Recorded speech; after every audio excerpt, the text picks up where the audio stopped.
అంచేది అశ్రద్ధ లేకుండా ఉండడమే మొట్టమొదటి సామాజిక స్పృహ. దాన్ని మనం గ్రహిద్దాం.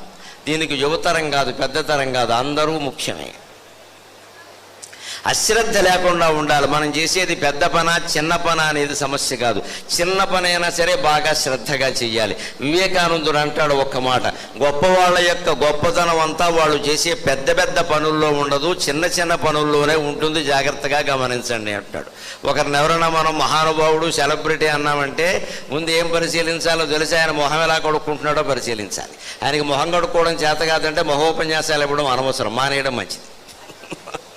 ఆయన మొహం ఎలా కడుక్కుంటే మనకి అంటే కుదరదండి. మొహం కడుక్కుంటున్నాడు సరిగ్గా, ఆయన బట్టలు ఆయన సరిగ్గా సర్దుకున్నాడు, లేదా అన్నింటికి వాళ్ళ ఆవిడ్ని పిలుస్తున్నాడు, నువ్వు సర్దు అంటున్నట్టు వీడు మహానుభావుడు కాదు, పెద్ద బానిస.